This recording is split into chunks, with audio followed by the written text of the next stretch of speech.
There are moments that carve themselves into the architecture of a life.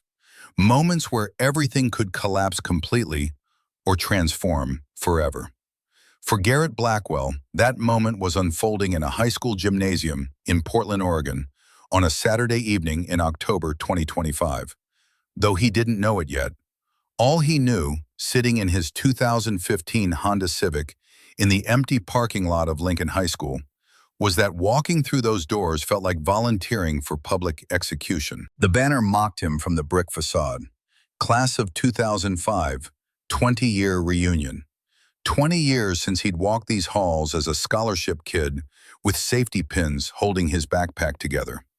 20 years since he'd graduated with honors and big dreams about changing lives through literature. 20 years and here he was, wearing a blazer from Goodwill that still smelled faintly of someone else's cologne, jeans because he couldn't afford dress pants, and shoes with soles so worn he'd replaced them twice at the cobbler on Division Street. Garrett studied his reflection in the rearview mirror. 35 years old, brown hair going gray at the temples earlier than it should, lines around his eyes from too many late nights grading papers after his daughters fell asleep. He looked tired. He was tired.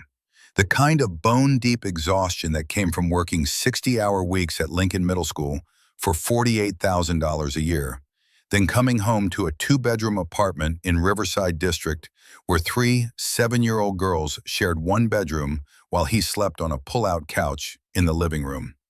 His hand moved to the ignition. Turn the key.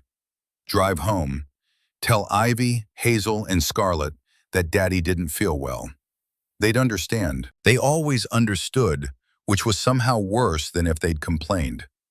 7-year-old children shouldn't be that understanding about their father's failures. But Ivy's voice echoed in his memory from earlier that afternoon, her small hand patting his cheek as he'd knelt in their cramped apartment living room. "You have to go, Daddy. You can't skip your reunion." The oldest by 2 minutes, already carrying responsibility like a weight she'd been born knowing how to bear. Hazel had bounced around him, blonde curls flying. "Yeah, you went to school there forever ago. You have to see your old friends." And then Scarlett, the youngest, the dreamer, looking at him with those enormous blue eyes that saw too much. "Maybe you'll meet someone pretty, someone who will be nice to us. You deserve that, Daddy." He'd pulled all 3 into his arms on the worn carpet, breathing in the strawberry scent of their discount shampoo. "I already have 3 pretty girls, the prettiest girls in the world. I don't need anyone else."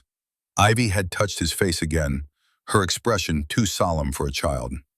"You look sad sometimes, Daddy, when you think we're not watching. We want you to be happy." That was the moment Garrett had understood how completely he'd failed at hiding his exhaustion, his worry, his grinding awareness that no matter how hard he worked, it would never be enough. His 7-year-old daughter had been watching him, worrying about him, and the weight of that knowledge sat in his chest like a stone. So here he sat, engine off, in the parking lot of Lincoln High School, trying to summon the courage to face people who'd gone on to become the successes Portland celebrated. Tech entrepreneurs who'd sold startups for 8 figures. Lawyers at downtown firms billing $400 an hour. Doctors, consultants, real estate developers who'd ridden Portland's boom into wealth Garrett couldn't imagine. And Natasha would be in there, his ex-wife. The woman who'd promised forever and delivered 3 years before walking away from their 3-year-old daughters because being a mother was too hard, and Donovan Ashford had offered something better. Something with 7 bedrooms in West Hills and a pool and enough money that she'd never have to worry about anything again except which charity gala to attend. The passenger door opened. Garrett startled, hand flying to his chest. Trevor Callahan slid into the seat uninvited, grinning the same easy grin he'd worn as quarterback of Lincoln High's football team. Designer suit, perfectly styled hair, a Rolex catching the parking lot lights. "Man, I saw you sitting out here and figured you were psyching yourself up. Remember senior year when you'd sit in your truck before the big games, getting in the zone?" Same vibe. Garrett managed a weak smile. "Something like that. Different stakes though, right?" Trevor's grin widened. No defensive line waiting to crush you in there. Just a bunch of old friends catching up, seeing where life took everybody. It's going to be great, come on. Before Garrett could protest, Trevor was out of the car, leaving the passenger door open expectantly. The October air rushed in, carrying the scent of fallen leaves and the distant promise of rain. Portland in autumn. Garrett had always loved this season, before it became tangled up with memories of Natasha leaving in October 4 years ago, the trees turning gold and red while his marriage died. He climbed out, locked the Honda, followed Trevor toward the gymnasium entrance, each step feeling like walking toward judgment. The doors opened and sound crashed over him. Laughter, conversation, a live band playing soft jazz in the corner. The gymnasium had been transformed. String lights crisscrossed the ceiling in glittering webs. Tables draped in white linens crowded the polished floor where Garrett had once played pickup basketball during lunch. A buffet table stretched along one wall, catered food that probably cost more than his monthly grocery budget. Everything gleamed with a particular sheen of money, carefully spent to create an atmosphere of casual elegance. And everywhere, former classmates of Lincoln High's class of 2005, women in designer dresses and men in tailored suits, holding wine glasses and craft cocktails from the open bar. The air hummed with the specific frequency of success. People loudly not bragging about vacation homes in Cannon Beach and Tesla purchases and children enrolled in private schools. Garrett's blazer suddenly felt cheaper, more obviously secondhand. His jeans screamed every dollar he didn't have. He tracked Trevor through the crowd, hyper-aware of glances that slid over him and away.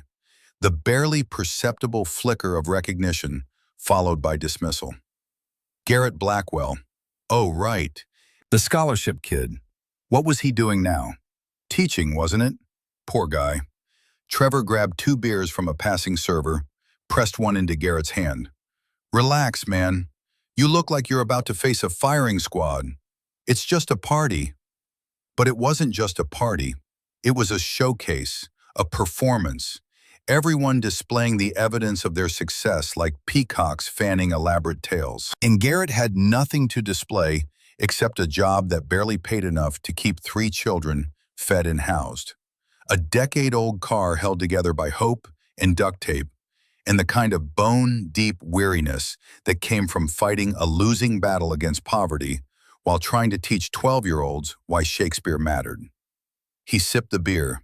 It was good beer, some local IPA from a Portland brewery he'd never been able to afford. Everything here was good, carefully curated to remind everyone of how far they'd climbed from the hallways of Lincoln High. Garrett! A voice boomed from his left.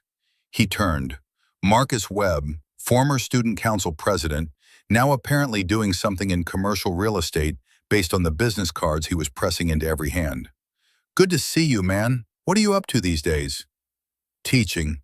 English at Lincoln Middle School. Oh. Marcus's smile didn't falter, but something shifted behind his eyes. That's great. Really noble work. Important. He was already scanning the room for someone more interesting to talk to. I'm developing properties in the Pearl District. Just closed a $15 million deal last month. Excuse me, I see someone I need to catch. He vanished into the crowd. The pattern repeated. Former classmates approaching with bright smiles that dimmed when Garrett mentioned teaching. The pause, the recalibration, the careful compliments about noble work and making a difference that really meant poor Garrett stuck in a dead-end job. Then the pivot to their own accomplishments, spoken with false modesty that fooled no one. The escapes, always searching for someone more worth their time. After the 5th iteration, Garrett stopped trying to engage. He stationed himself against the wall near the bathrooms, nursing his beer, watching the reunions swirl around him like a river he wasn't part of. This had been a mistake. The girls had meant well, but this was a mistake. He should leave, make up an excuse about not feeling well, go home to his daughters and their uncomplicated love, the only place where he felt like enough. Then he heard it, that voice, The voice that had once whispered, "I love you," in the dark of their apartment bedroom. The voice that had screamed at him about wasted potential and poverty and dreams dying. The voice that had told him she was leaving, cold and final, because Donovan Ashford offered her a life Garrett never could. Garrett. The voice cut through the noise like a blade. Oh my God, Garrett Blackwell. He turned slowly, reluctantly, knowing what he'd see and dreading it anyway. Natasha Kingsley stood 5 feet away, and she looked like money. Designer dress in deep red that probably cost more than Garrett's monthly rent, hugging a figure maintained by personal trainers in Pilates studios. Dark hair professionally styled, swept up to showcase diamond earrings that caught the light. Makeup flawless, expensive. Everything about her screamed wealth, success, the life she'd chosen over the one they'd built together. Beside her stood Donovan Ashford, and Garrett had seen his face on Portland Business Journal covers often enough to recognize him, even without introduction. Tall, distinguished, silver hair perfectly groomed. A suit that was definitely Armani or something equally expensive. The quiet confidence of someone who'd never worried about money a day in his life. Never lain awake calculating whether he could afford both rent and groceries. Never felt the gut-punch terror of a car repair bill. Natasha air-kissed Garrett's cheek, her perfume a suffocating cloud of Chanel. "You look exactly the same. Still teaching at Lincoln Middle School?" The question landed like an accusation. Yes, how sweet. Her smile was sharp enough to draw blood. Still in that apartment in Riverside? The gymnasium felt quieter now. Conversations around them stuttering as former classmates sensed drama, turned their attention toward this reunion of ex-spouses. Yes, and the girls. Her voice shifted, took on a false brightness that made Garrett's jaw clench. Ivy, Hazel, and Scarlett, right? They must be 7.5 now. Born in March of what year again? March 15th, 2018. They're wonderful. I'm sure they are. The words dripped with doubt. This is my husband, Donovan. Donovan Ashford. Perhaps you've heard of him. Ashford Technologies. Everyone in Portland had heard of Ashford Technologies, one of the largest tech companies in the Silicon Forest, employing 3,000 people, annual revenue in the hundreds of millions. Donovan Ashford had appeared on Forbes lists, been featured in think pieces about Portland's tech boom, donated wings to hospitals and museums. Donovan extended his hand. Garrett shook it, felt the firm grip of someone who'd never done manual labor. "Pleasure to meet you, Garrett. Natasha's mentioned you. You're a teacher at Lincoln Middle School, correct?" The way he said teacher made it sound quaint. A hobby, something people did when they couldn't manage real careers. Yes, admirable. Donovan's smile was polished, professional, entirely without warmth. Not everyone has the patience for that kind of work, especially in Portland with the cost of living climbing every year. It must be challenging. The circle of listeners had grown. Garrett could feel eyes on him, people leaning in to hear how he'd respond. Voyeuristic excitement at watching someone struggle. Natasha wasn't done. "How do you manage, Garrett? With 3 daughters on a teacher's salary in Portland, the rent in Riverside has gone up so much. I can't even imagine how you make ends meet." Her voice carried. More heads turned. The band seemed to play quieter. Garrett's face burned, heat crawling up his neck. "I manage. Still driving that old Honda? The one that was falling apart when we were married?" "Yes. How many miles does it have now?" "Over 200,000. Natasha shook her head, a performance of concern that wouldn't have convinced anyone. "And you're raising the girls in that 2-bedroom apartment. 3 growing girls sharing 1 bedroom. That must be so cramped." Every word was a scalpel, precise and devastating. She'd always known exactly where to cut to cause maximum damage. Now she was doing it in front of everyone they'd gone to high school with, making sure they all understood that Garrett Blackwell had stayed small while she'd soared. "They're happy." His voice came out rougher than he intended. "They have everything they need." "Everything they need." Natasha repeated it like she was tasting something bitter. But surely not everything they deserve. Donovan and I have a 7-bedroom house in West Hills. Pool, game room, home theater. Those girls could have had so much more if... She stopped herself, but the implication hung in the gymnasium air thick enough to choke on. If Garrett had been more successful, if he'd made more money, if he'd been enough.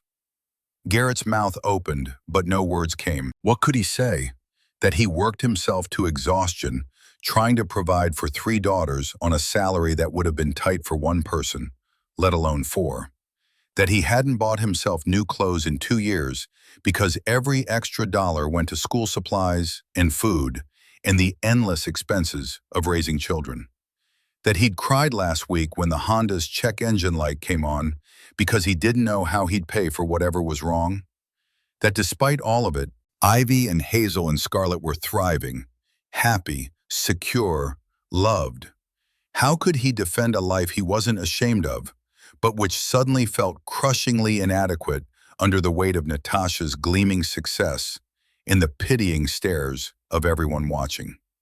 Then a voice cut through the humiliation, warm, confident, carrying the particular authority of someone entirely comfortable in their own skin. "Garrett, there you are. I've been looking everywhere for you." A woman appeared at his side, and for a moment Garrett couldn't place her. Blonde hair in loose waves, green eyes bright with warmth, a navy dress that was clearly expensive but understated. She moved with the kind of ease that came from never doubting your place in any room. And she slipped her arm through Garrett's naturally, casually, like she'd done it 1,000 times before. "Sorry I'm late. The board meeting at the Portland office ran over. You know how it is." Garrett stared at her, completely lost. He knew this face. Sloane Hartley. They'd gone to Lincoln High together, graduated in the same class of 2005, but they'd never been friends, had barely spoken beyond group projects and passing hellos. She'd been student council vice president, homecoming court, part of the popular crowd that existed in a different stratosphere from scholarship kids working grocery store shifts. What was she doing? Why was she? Sloane extended her hand to Natasha, perfect poise and professional warmth. "Sloane Hartley, you must be Natasha. Garrett's told me so much about you." Natasha's smile froze on her face, confusion and something else flickering behind her eyes. "Sloane Hartley. Hartley and Associates Events? That's me." Sloane's voice was pleasant, unbothered. "I know your work." Natasha's tone had shifted, lost some of its cutting edge. "You organized the governor's charity gala in Portland last year, and the tech summit Donovan attended. Your company is legendary in Portland. Thank you, that's kind." Sloane turned to Garrett, her hand warm on his arm, and the gesture was so natural, so convincingly intimate, that for a second Garrett almost believed it himself. "I should have texted that I'd be late. How long have you been here?" "Not long. You and Garrett are..." Natasha couldn't quite finish the question, couldn't quite hide the shock underneath. "Together." Sloane said it smoothly, easily, like stating the most obvious fact in the world. 6 months now. It's been wonderful. 6 months. The number hung in the air. 6 months ago had been April. Garrett tried to remember April, tried to figure out what Sloane was doing, why she was lying, but his mind felt sluggish with confusion and relief. "And you've met his daughters." Natasha's voice had an edge now, disbelief creeping in. "Of course." Sloane's smile was gentle, genuine. "They're remarkable girls, smart, kind, creative. Garrett's done an incredible job raising them." The compliment landed like a bomb in the middle of Natasha's careful destruction. Around them, people shifted, recalibrated, started seeing Garrett differently. Not the struggling single father barely keeping his head above water, but someone worthy of Sloane Hartley's attention. Someone successful enough, interesting enough, valuable enough to be with a woman who ran one of Portland's most sought-after event companies. "You've met them." Natasha repeated it again, like trying to find the crack in the story. We're together. Sloane's voice was patient, like explaining something simple to a child. Of course I've met them. Ivy wants piano lessons. Hazel is interested in art classes. Scarlett loves science experiments. They're wonderful. Garrett's eyes wide. How did Sloane know their interests? How did she know anything about his daughters? Donovan stepped forward, interest replacing condescension in his expression. Hartley and Associates. I've been trying to book you for our annual Ashford Technologies Gala for 2 years. Your waiting list is legendary. It's been busy, Sloane agreed, but rewarding. Building something from nothing, that's satisfying. Teaching must be similar. Donovan looked at Garrett now with actual curiosity instead of dismissal. Building young minds, that's valuable work, important work. For the first time all evening, the comment sounded genuine. It is, Garrett managed to get the words out, still reeling from whatever performance Sloane was staging, and why. We should get drinks. Sloane was already steering Garrett away, her hand still on his arm, proprietary and comfortable. Lovely to meet you both. She guided him through the crowd of former Lincoln High students, away from Natasha's shocked face and Donovan's reassessing stare, away from the circle of listeners buzzing with new gossip. She didn't stop until they'd reached a quiet corner near the emergency exit, far from the band and the buffet and the eyes. Garrett found his voice. What just happened? Sloane released his arm, leaned against the wall. You were being humiliated. I stopped it. By lying? By pretending to be my girlfriend? By giving you armor. Her green eyes were steady on his. That woman was tearing you down in front of everyone. Someone needed to build you back up. But why? Garrett shook his head, trying to make sense of it. We barely know each other. We went to Lincoln High together, but we never even talked. We talked. Sloane's voice was quiet. You just don't remember. When? Do you remember junior year, AP English, when we read Romeo and Juliet? The subject change threw him. Yeah?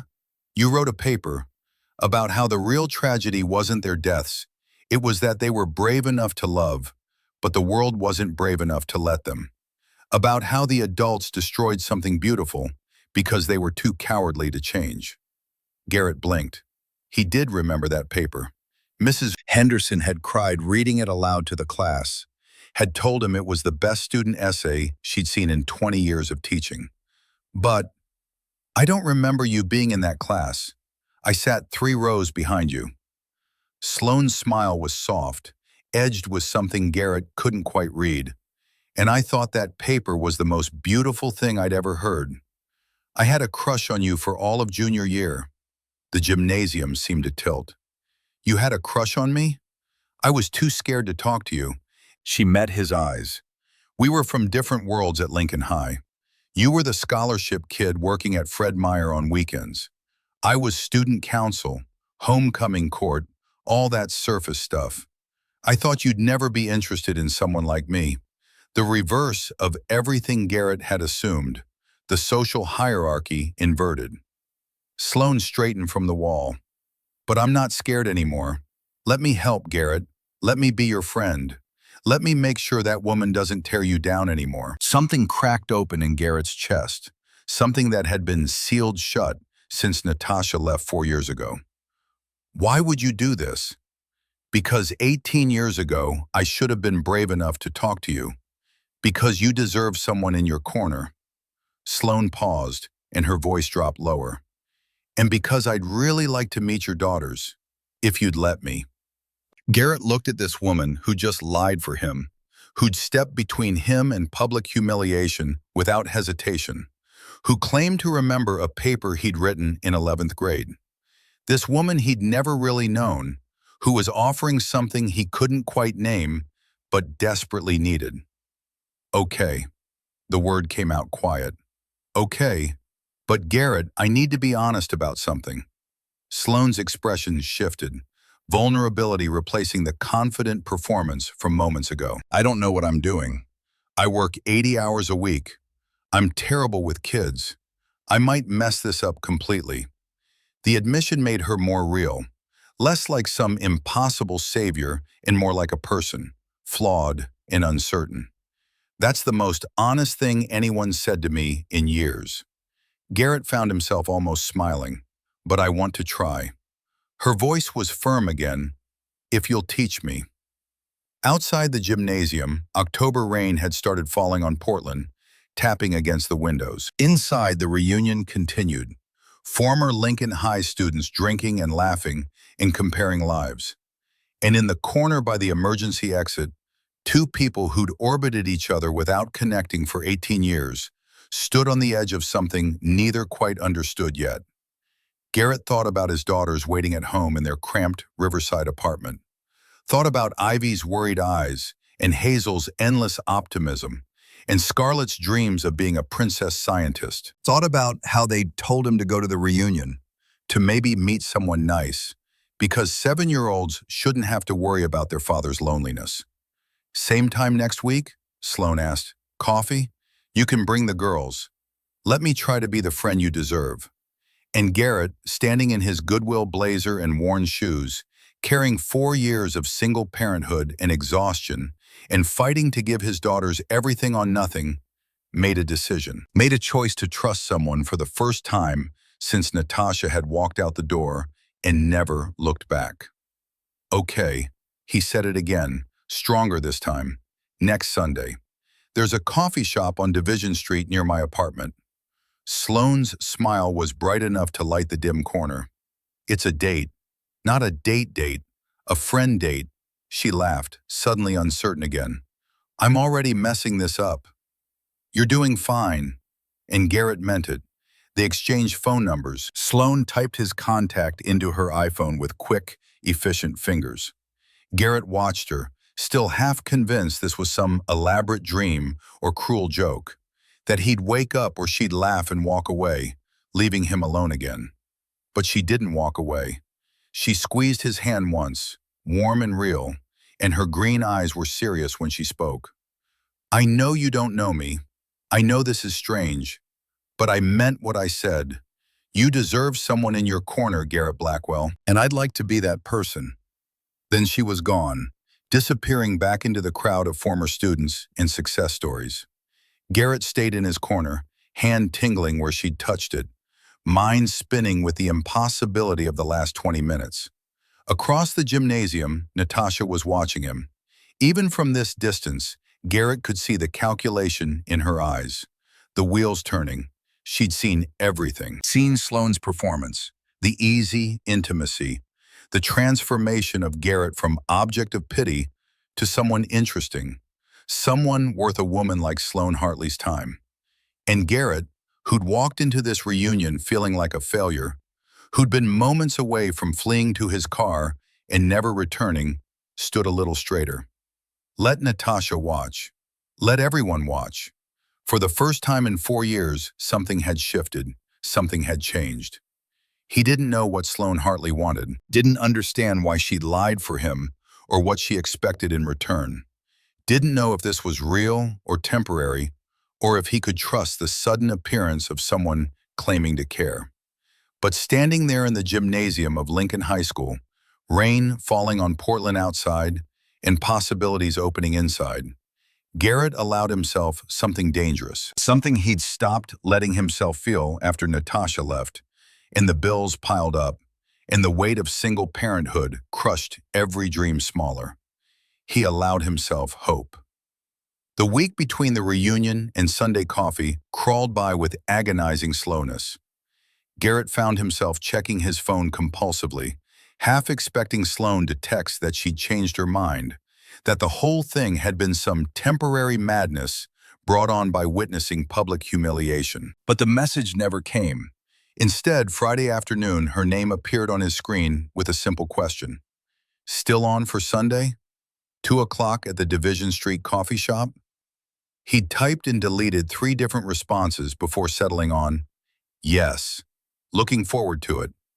Her reply came instantly. The girls ready to meet me? Garrett looked across their cramped Riverside apartment living room, where Ivy, Hazel, and Scarlett were sprawled on the worn carpet doing homework. Ready might be overstating it. They'd peppered him with questions all week. Is she really pretty? Is she nice? Does she like kids? Will she like us? The anxiety underneath their excitement had been almost unbearable to witness. 7-year-old children hoping so desperately that this stranger might fill some void they shouldn't even be aware existed. They're excited, he texted back. Truth, even if incomplete. Sunday morning arrived with typical Portland drizzle. The sky a uniform gray that threatened real rain later. Garrett woke early on the pull-out couch, his back protesting the thin mattress and metal bar that dug into his spine every night. He'd showered, shaved, tried on 3 different shirts before settling on the least worn button-down he owned. In the bedroom, he could hear his daughters arguing about what to wear. Ivy's patient voice trying to mediate between Hazel's insistence on the purple dress and Scarlett's preference for jeans and her favorite dinosaur t-shirt. Is she going to be our new mommy? Scarlett asked through the door, her voice carrying that particular blend of hope and fear that made Garrett's chest ache. No, sweetie, she's a friend, just someone Daddy knew from high school. But you like her. Hazel's tone suggested she'd already decided this was a romance. I barely know her. Garrett pulled on his own jeans, the newest pair he owned, which still meant 3 years old, with a patch on one knee he'd sewn himself. We're just having coffee, getting to know each other, that's all.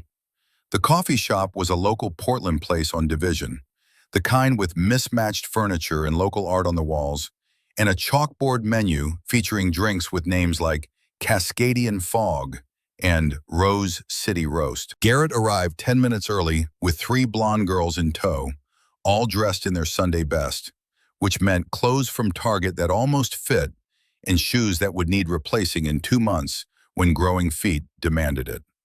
They claimed a corner booth, the vinyl seats patched with duct tape but clean. Ivy sat pressed against the window, watching rain streak the glass. Hazel bounced in her seat, unable to contain her energy. Scarlett twisted her fingers together in her lap, suddenly shy now that the moment had arrived. Remember what we talked about. Garrett kept his voice low. Be polite. Be yourselves. If you don't like her, we can leave any time. This is just coffee. What if she doesn't like us? Ivy's question was barely audible. Before Garrett could answer, the door opened and Sloane walked in. She looked different than she had at the reunion. Jeans and a cream-colored sweater, hair pulled back in a simple ponytail, minimal makeup. Still beautiful, still carrying herself with that effortless confidence, but more approachable, more real. She spotted them immediately, and her face broke into a smile that seemed genuine, walking over with easy strides. Hi. She slid into the booth across from them. You must be Ivy, Hazel, and Scarlett. I've heard so much about you. 3 pairs of blue eyes studied her with the intense scrutiny only children could manage. Garrett felt sweat prick the back of his neck despite the October chill. You're the lady from Daddy's reunion. Ivy's voice was careful, measured. I am. I'm Sloane. It's very nice to meet you all. You're very pretty. Hazel's observation came with typical 7-year-old bluntness. Thank you, you're all very pretty too. We're identical. Scarlett had found her voice. But Daddy can always tell us apart. Can you? Sloane studied them thoughtfully, and Garrett appreciated that she didn't rush to fake knowledge she didn't have. Not yet, but I'd like to learn. Will you teach me? Something shifted in the atmosphere. The girls relaxed incrementally, responding to Sloane's honesty. I have a scar. Ivy pointed to her eyebrow, where a faint white line marked a swing set accident from 2 years ago. I have a freckle right here.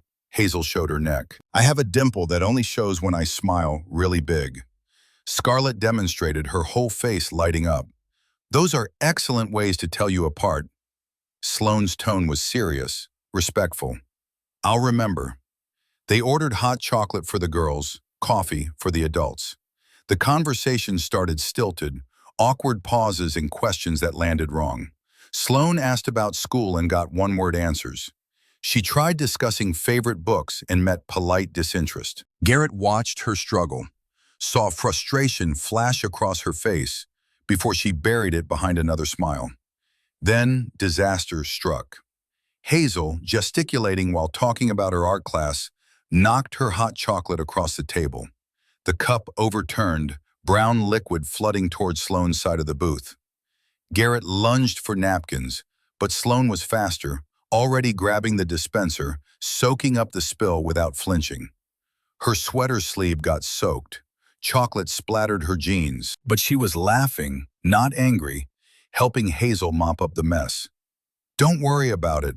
I once spilled an entire carafe of coffee on the governor during a planning meeting. This is nothing." Hazel giggled, tension breaking. "Really? Really?" Sloane's eyes sparkled. He was very gracious about it, but I thought I was going to die of embarrassment. After that, something loosened. The girls started actually talking, telling Sloane about their school and their teachers and the stray cat that lived behind their riverside apartment building. Sloane listened with what seemed like genuine interest, asking follow-up questions that showed she was actually paying attention. But an hour in, Garrett could see exhaustion creeping into Sloane's expression. The effort of engaging with three energetic 7-year-olds was taking its toll. The girls were getting restless too, the initial excitement fading into fidgeting. "We should probably head home." Garrett signaled for the check. "It's almost nap time." "We don't take naps anymore," Hazel protested, but her yawn undermined the argument. Outside, Portland rain had intensified to a proper downpour. They stood under the coffee shop awning, awkward goodbyes looming. "That was harder than I thought." Sloane's admission came quietly, pitched below the girls' hearing as they compared who could catch the most raindrops. "I don't know how to talk to kids. I asked about homework. Who asks 7-year-olds about homework?" "You showed up." Garrett found himself smiling despite the disaster he could feel the afternoon had been. "That's what matters. I want to be better at this. Then we'll figure it out together." Sloane looked at him, rain misting her hair, vulnerability written across her face. "Same time next week?" And Garrett, standing in the rain with 3 daughters and a woman who'd crashed into his life like a meteor, found himself saying yes. The weeks that followed developed a rhythm. Every Sunday, Sloane appeared at the Division Street coffee shop. Every Sunday, she tried. She was terrible at it initially. Week 2, she brought elaborate French pastries from a downtown Portland bakery, excited to teach the girls about food. They took one bite of the expensive croissants and asked for chicken nuggets. Week 3, she tried helping Hazel with math homework and over-explained fractions so thoroughly that Hazel ended up more confused than before. Garrett had to step in, break it down simply. Watching Sloane watch him was something like wonder. But she kept showing up. That was the thing that mattered most. Every Sunday, without fail, Sloane Hartley appeared in their lives and tried. Week 4, something shifted. Sloane stopped trying to impress them. She showed up in old jeans in a Portland Timbers hoodie, suggested they skip the coffee shop and just hang out at a park despite the November drizzle. They spent 2 hours on swings and slides, Sloane's designer clothes getting muddy, her laughter mixing with the girls' shrieks. No agenda, no activities, just existing together. That was the day Ivy took her hand unprompted, small fingers wrapping around Sloane's. That was the day Garrett felt something crack open inside his chest, something he'd thought permanently sealed. By December, Sloane had integrated into their Sundays so completely that the girls started asking about her during the week. "When is Sloane coming? Can we show Sloane our Christmas crafts from school? Does Sloane like cookies? We should make cookies for Sloane." Christmas approached and Garrett found himself in familiar financial panic. The girls had written letters to Santa asking for things he couldn't afford. Ivy wanted a real piano to practice on, not just the keyboard they'd borrowed from a neighbor. Hazel wanted an art set with actual quality supplies. Scarlett wanted a chemistry kit because princess scientists needed proper equipment. Garrett did the math, looked at his bank account, felt the familiar sinking in his stomach. Then Sloane showed up on Christmas Eve with 3 wrapped boxes, modest in size, but perfectly chosen. A beginner piano book for Ivy, spiral bound with colorful illustrations. A sketch pad and colored pencils for Hazel, not the expensive set but better than the dollar store versions. A kid's science kit for Scarlett, age-appropriate and safe. The girls were delighted, throwing themselves at Sloane with hugs and thank yous. Later, after the girls had finally crashed from sugar and excitement, sleeping in a tangled pile in their shared bedroom, Garrett found his own gift from Sloane. A frame containing a drawing all three girls had made for him, something Sloane must have orchestrated without him knowing. Stick figures labeled Daddy, Ivy, Hazel, Scarlett, and in careful 7-year-old handwriting, the best daddy in the world. He'd cried right there in his cramped Riverside living room, and Sloane had simply handed him tissues, without comment or judgment. January brought a shift in their relationship. Sloane started staying later on Sundays, helping with dinner, reading bedtime stories when Garrett was too exhausted. She was there one Tuesday evening when Garrett had parent-teacher conferences at Lincoln Middle School and couldn't get home until 8. She'd picked the girls up from their after-school program, made them mac and cheese, supervised homework. When Garrett arrived home, his daughters were bathed and in pajamas, Sloane reading Harry Potter aloud in voices that made them giggle. "You didn't have to do this." Garrett stood in the doorway of the girls' bedroom, watching this scene that felt simultaneously foreign and exactly right. "I wanted to." Sloane marked her place in the book. "Besides, I needed the practice." After the girls were asleep, they sat on Garrett's threadbare couch with cheap wine from Trader Joe's. The conversation meandered through work stress and childhood memories and the particular exhaustion of caring for small humans. Then Sloane went quiet, her expression shifting to something more serious. "I need to tell you something." Her fingers twisted around the wineglass stem. "That first night at the reunion, when I said I wanted to help you, that wasn't the whole truth." Garrett's stomach dropped. Here it was, the reveal that this had all been some elaborate game or social experiment or pity project. "The truth is, I saw myself in you that night." Sloane's voice was steady, but her eyes were fixed on the wine, not meeting his. "My senior prom at Lincoln High, my father showed up drunk, caused a scene. My date, Chad Morrison, he was football team captain, Mr. Popular. He broke up with me right there in front of everyone, said my family was embarrassing." I remember that. Garrett did, vaguely. Remembered whispers in the hallway Monday morning, remembered Sloane missing school for a week. Everyone watched. Everyone pitied me. And I stood there wishing someone, anyone, would stand up for me. But nobody did. Sloane finally looked at him. "So when I saw Natasha doing that to you, I couldn't walk away. Not again. Not when I could be the person I needed 18 years ago." The confession sat between them, raw and honest. "So this isn't about me." Garrett tried to keep his voice neutral. "This is about you fixing your own past." "No." Sloane set down her wineglass, turned to face him fully. "It started that way, maybe. But Garrett, spending time with you and the girls, that's become the best part of my week. I'm not doing this to fix anything. I'm doing this because I choose to be here." "Why?" "Because you wrote a paper about love being worth the risk when you were 17. Because you work yourself to exhaustion, giving your daughters everything you can. Because you're kind and patient and you make me want to be better than I am." Something was building between them, unspoken but undeniable. Garrett could feel it in the air, electric and terrifying.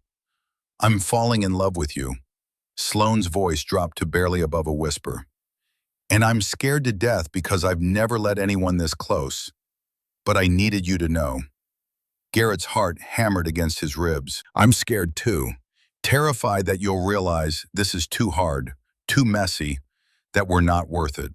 "You are worth it." Sloane reached for his hand. "All of you. Stop waiting for me to leave." "How do I know you won't?" "Because I'm still here. Because I keep showing up.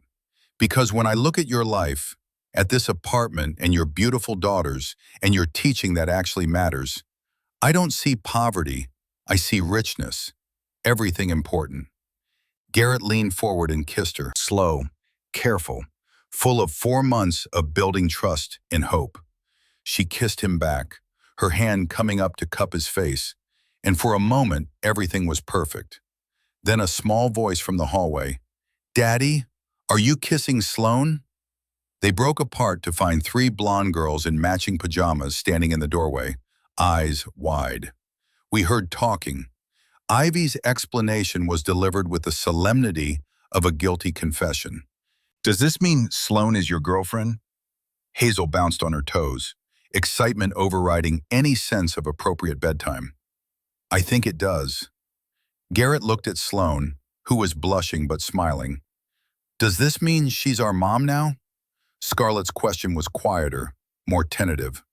Sloane opened her arms, and all 3 girls rushed over, piling onto the couch in a tangle of limbs. "Let's start with right now. I'm here right now, and I plan to keep being here. Is that okay?" 3 blonde heads nodded enthusiastically against her sweater. But it was Ivy who voiced what they were all thinking. "You won't leave us, will you? Like our other mom did?" The question hung in the air, 7-year-old fear given voice. Sloane pulled Ivy closer, and when she spoke, her voice carried absolute conviction. "I'm not going anywhere, I promise." Garrett wanted to believe her, wanted to trust that this wouldn't end like everything else had ended. But in the back of his mind, a voice whispered that it was too good to last, that something would come to destroy this fragile happiness they were building. The voice was right, just not in the way Garrett expected. 3 weeks later, on a Tuesday evening in late March, Garrett's phone rang during dinner. Unknown number. He almost didn't answer, but something made him pick up. "Garrett, it's Natasha." The name hit him like ice water. He hadn't spoken to his ex-wife in 4 years, not since the divorce finalized, and she'd signed away all parental contact. The girls looked up from their spaghetti, sensing tension. "What do you want?" He kept his voice level.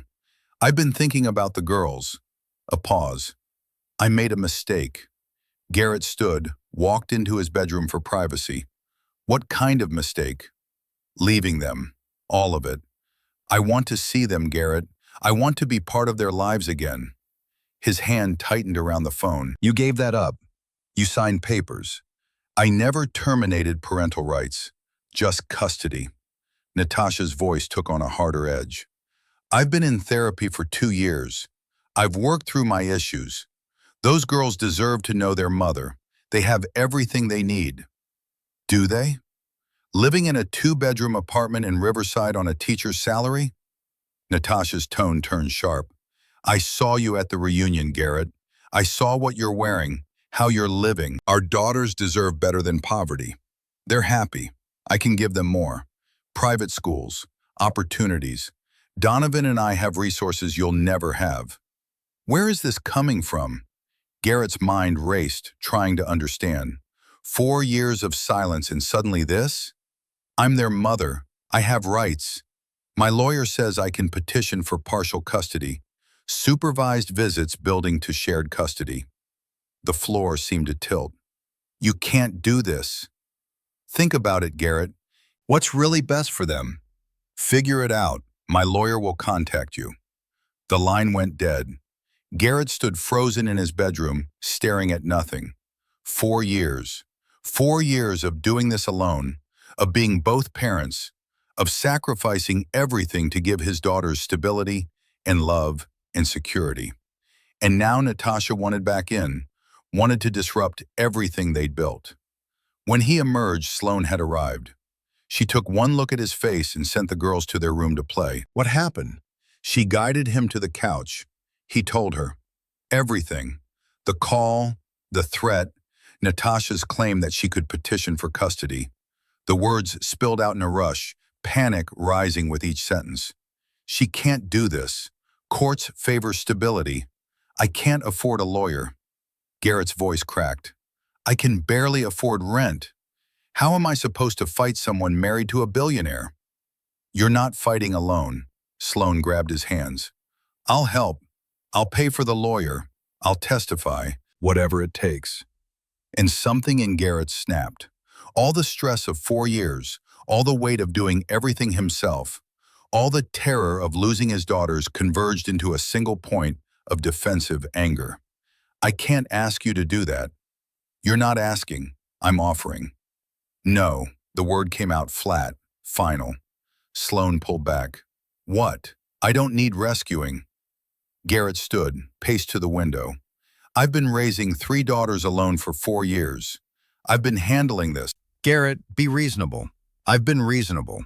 I've been managing, and I'm not going to be your charity project. The words landed like slaps. Sloan's face went pale. That's not what this is. Isn't it? Rich woman swoops in to save poor single dad? Makes yourself feel good? You know that's not true. Her voice hardened. I care about you. About them. For how long? Until it gets hard? Until it stops being fun to play house with a struggling teacher? Sloan stood, grabbed her coat. Call me when you're ready to stop pushing people away. She left. The door closed with a quiet click that felt louder than any slam. Garrett stood alone in his apartment, the silence deafening. What had he just done? Sloan had offered help, and he'd thrown it back in her face. Wounded the person who'd shown up every week for months, who'd proven her commitment over and over. But he couldn't let her fix this. Couldn't be the broken thing she needed to repair. Couldn't risk his daughters getting more attached only to watch her leave when the reality of fighting Natasha got too ugly. In their bedroom, he could hear Ivy asking where Sloan went. Hazel's protest that they hadn't said goodbye. Scarlett's quiet confusion. Garrett had protected them from one loss. He'd just guaranteed another. The week after Sloan walked out felt like drowning in slow motion. Garrett went through the motions at Lincoln Middle School, teaching Romeo and Juliet to 8th graders who could sense his distraction. At home, 3 daughters asked about Sloan every night until Garrett's explanations grew shorter, harsher. She's busy with work. We had a disagreement. I don't know when she's coming back. Ivy stopped asking after the 3rd night, just watched him with those 2 knowing eyes that made Garrett want to apologize to someone, though he wasn't sure who. The envelope arrived Friday. Law offices of Patterson and Associates, representing Natasha Kingsley in the matter of custody modification. Inside, formal notification of mediation scheduled for the following Wednesday at 10 a.m. Garrett stared at the letterhead, the expensive paper stock, the threat wrapped in legal language. He called the free legal aid clinic listed on a flyer he'd picked up at the Multnomah County Courthouse. They were overbooked, understaffed, couldn't take new clients for 3 months minimum. Wednesday morning, Garrett wore his reunion blazer and felt every thread of its secondhand shame.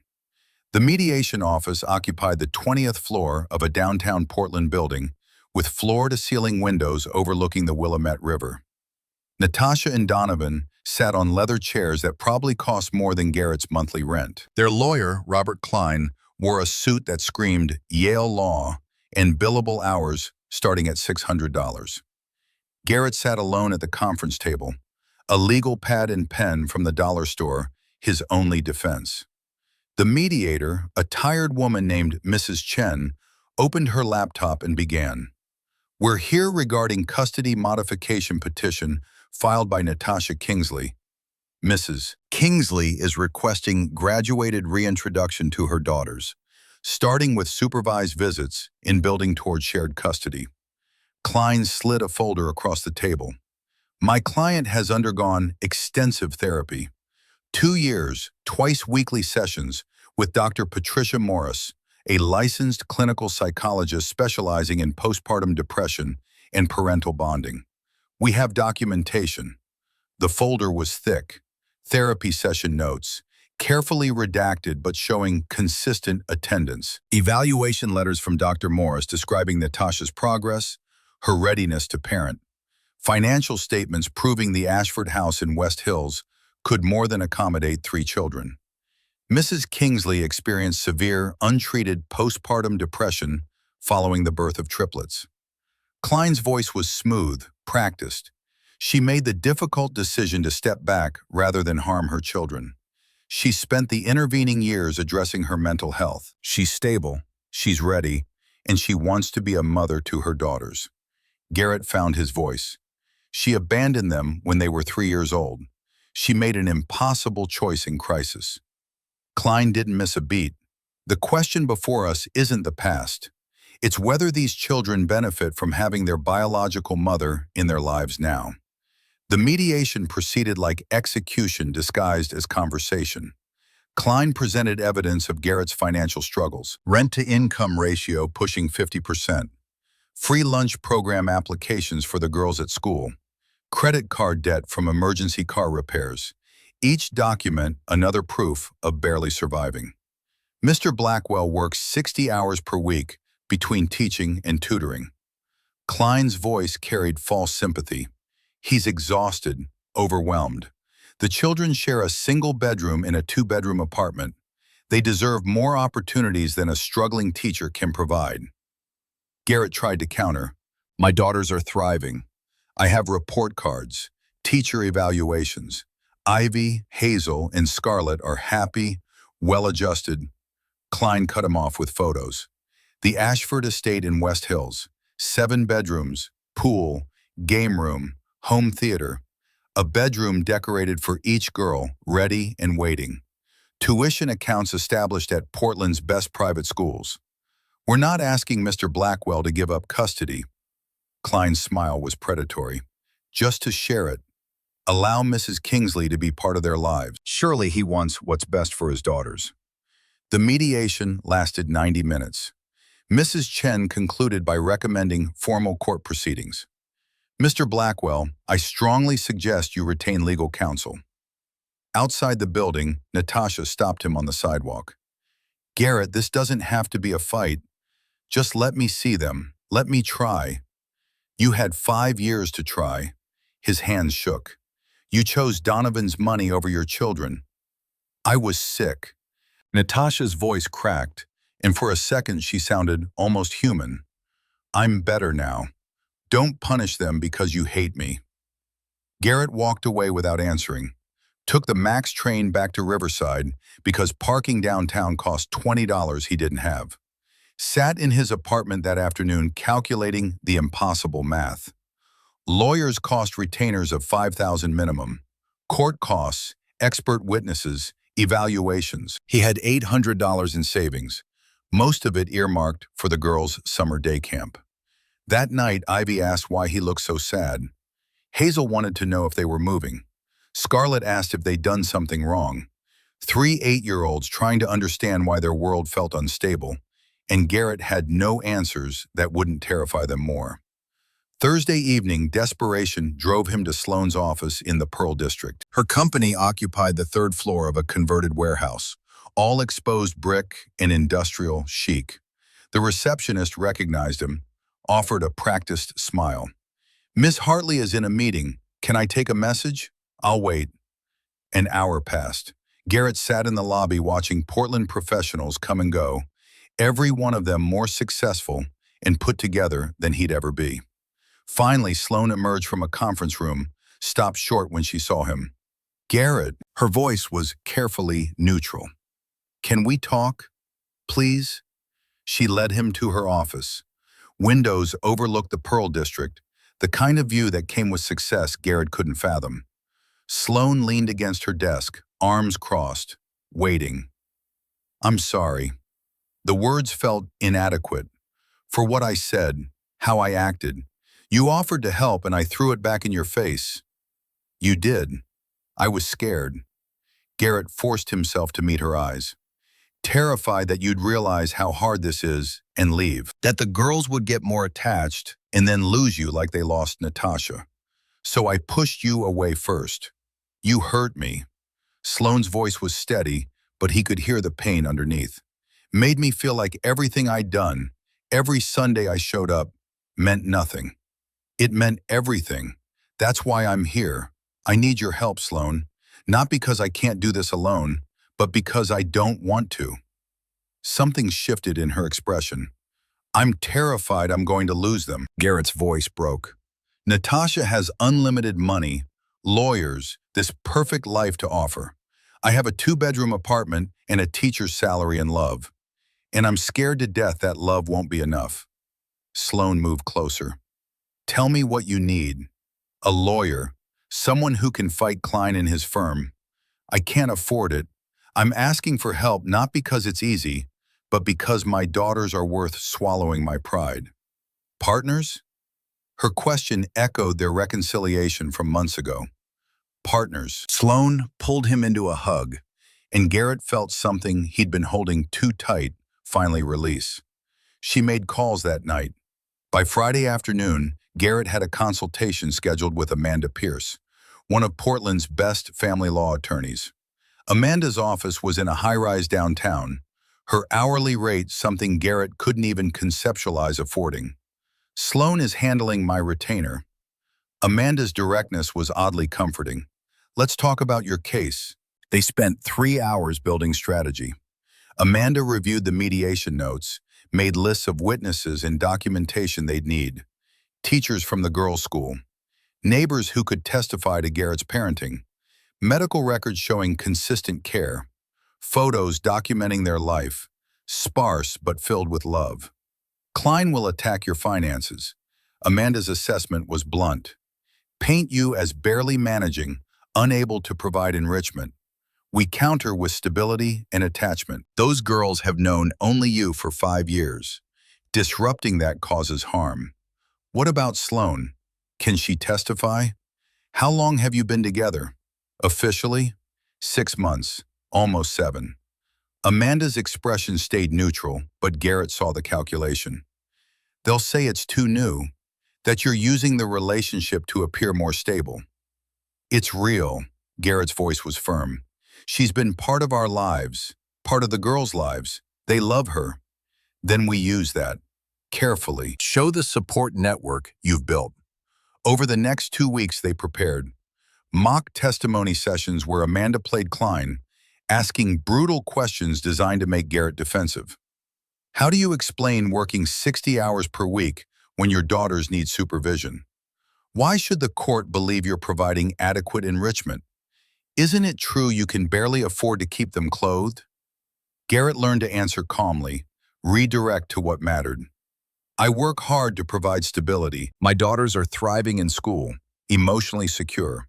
We may not have material wealth, but they have consistency and unconditional love. Sloan sat through some sessions, Amanda coaching her as well. You'll be attacked. Klein will suggest you're motivated by the relationship, not the girl's welfare. Your work hours, your lack of parenting experience. Be ready. The night before court, Garrett couldn't sleep. He lay on the pull-out couch, staring at the ceiling of his Riverside apartment, listening to Portland rain against the windows. In the bedroom, his daughters slept in their shared room, unaware that tomorrow a judge would decide their future.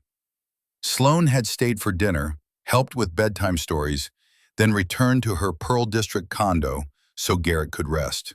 But rest was impossible.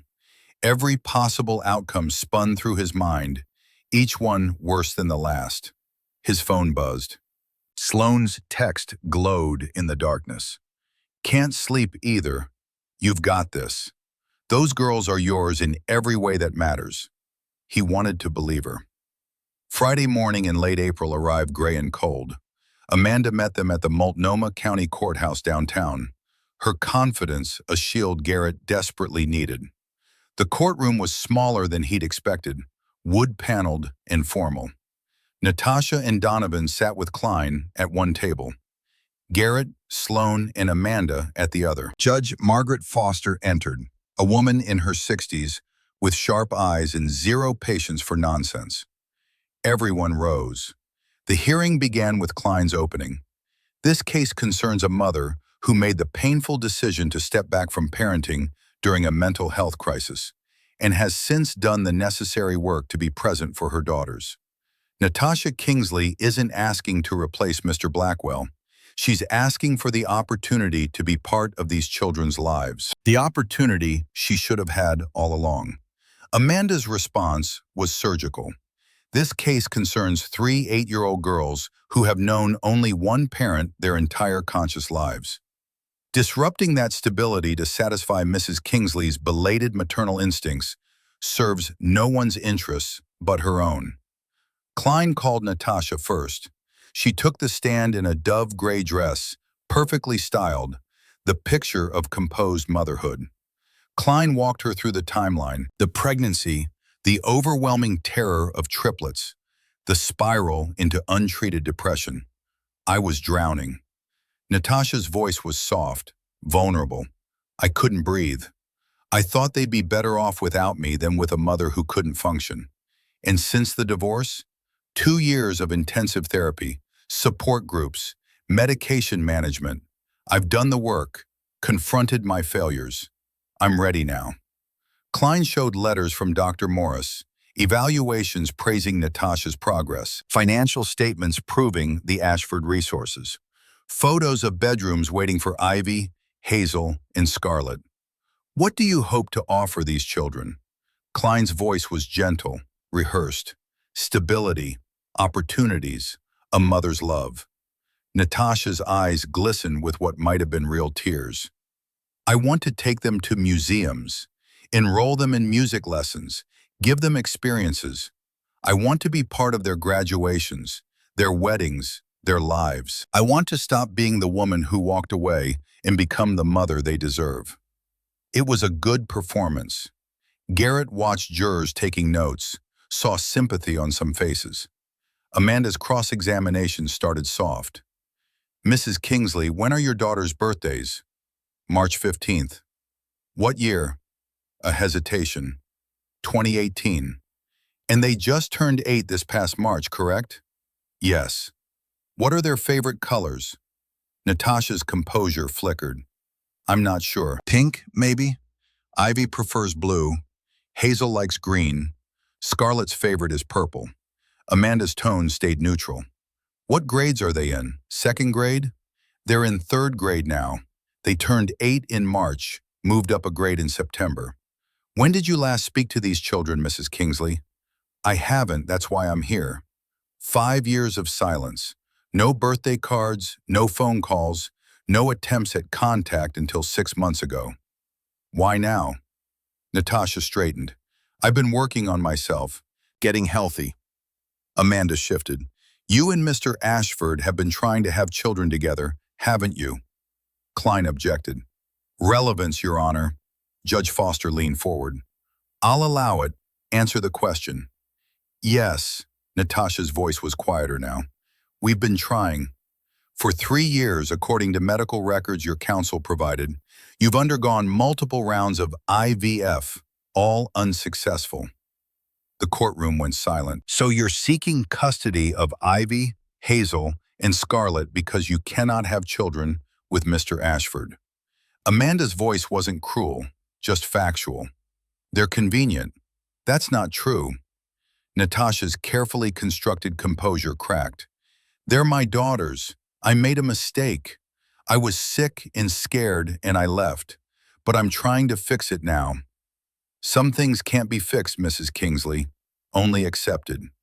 Amanda let that sit for a moment. Mr. Blackwell has been these girls' sole parent for 5 years. Every sick day, every nightmare, every school play. You're asking this court to disrupt their stability because you've decided, after half a decade, that you're ready to be a parent. But parenting isn't about when you're ready. It's about showing up when your children need you. Judge Foster called a brief recess. Garrett sat in the hallway with Amanda and Sloan, hands shaking. You're doing fine. Amanda's voice was calm. Stay focused on the girls when you testify. Make it about them, not you or Natasha. When court reconvened, Garrett took the stand. Amanda led him through the 5 years since divorce. The initial terror of single parenthood, the routines they'd built, the life they'd created together. Tell the court about a typical morning. Amanda's voice was gentle. I wake at 5 to pack 3 different lunches. Ivy won't eat peanut butter. Hazel needs her sandwich cut diagonally.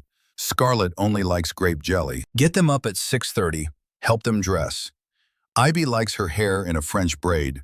Took me months to learn how to do it properly from YouTube videos. Make breakfast. Walk them to the bus stop every morning, rain or shine. After school, I pick them up from the after-school program, help with homework, make dinner.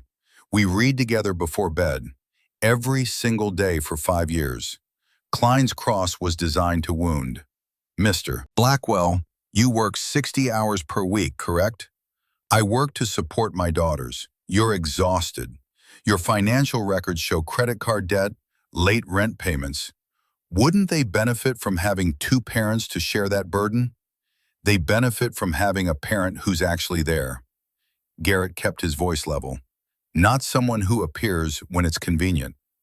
Klein shifted tactics. You're in a new relationship with Ms. Hartley. 6 months.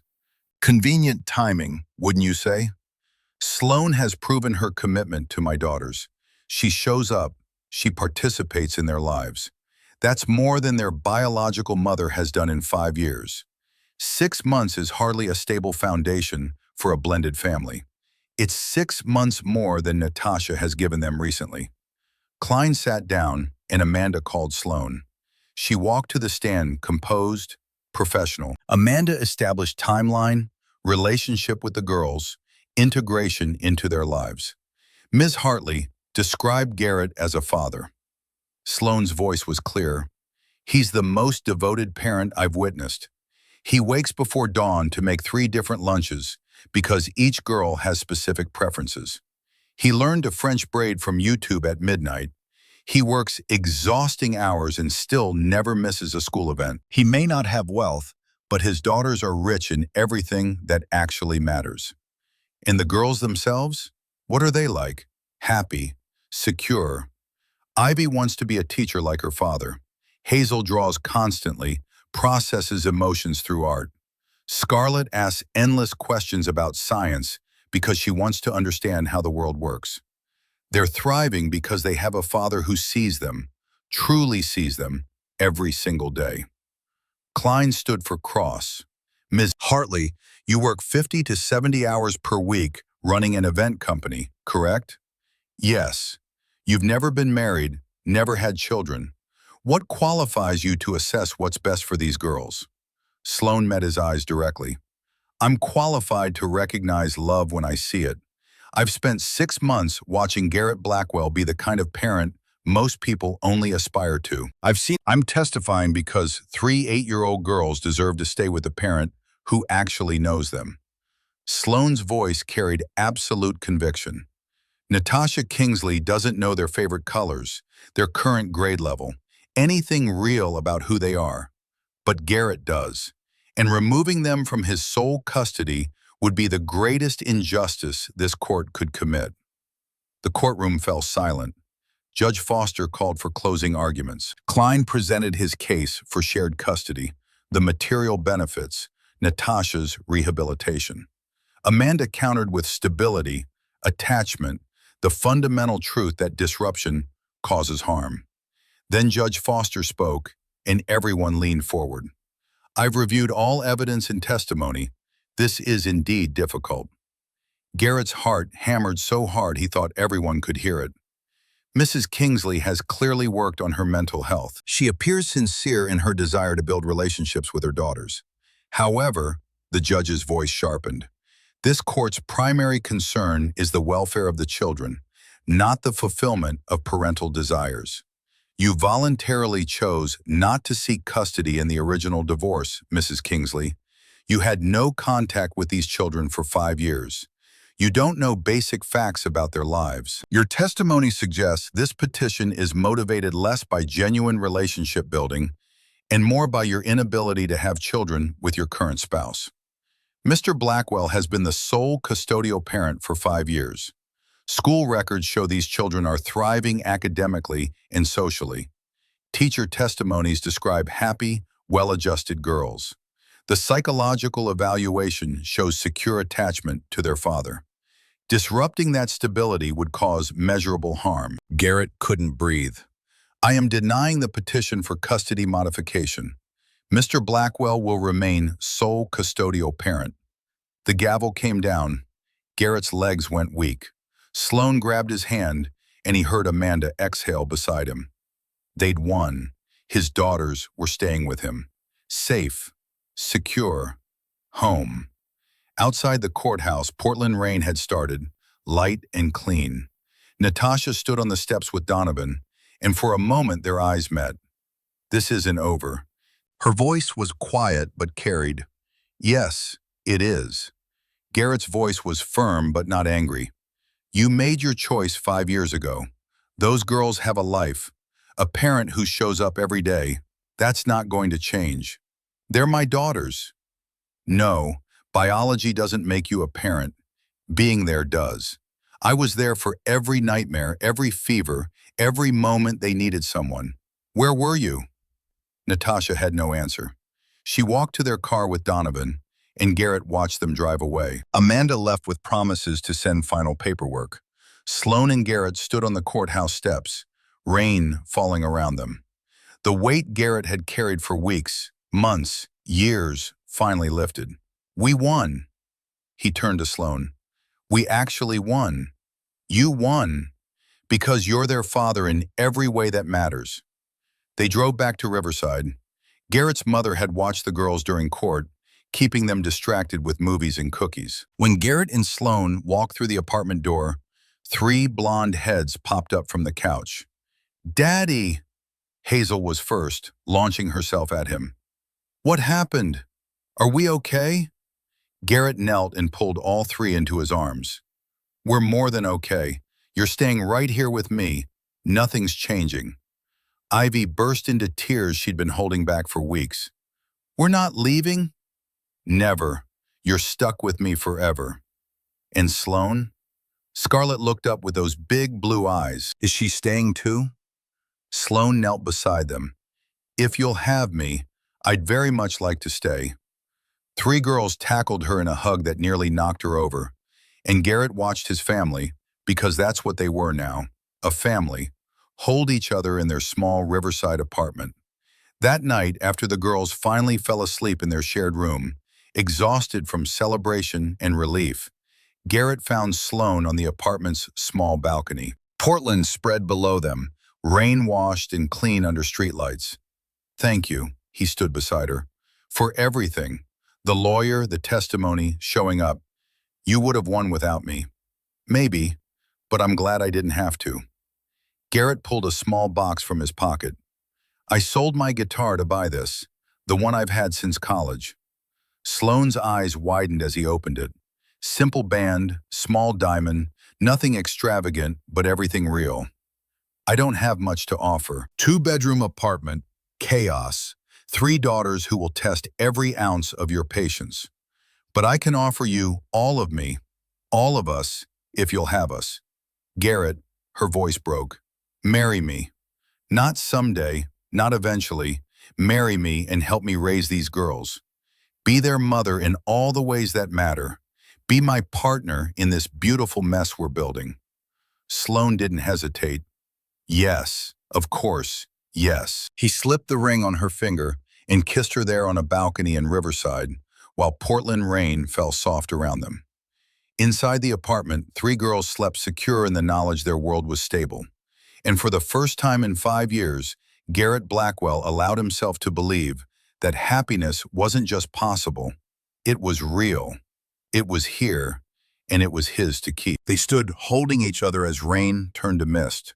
2 people who'd found each other across 18 years in countless obstacles. Below them, Portland glittered with possibility. Inside, 3 daughters dreamed of princess scientists in art and teaching.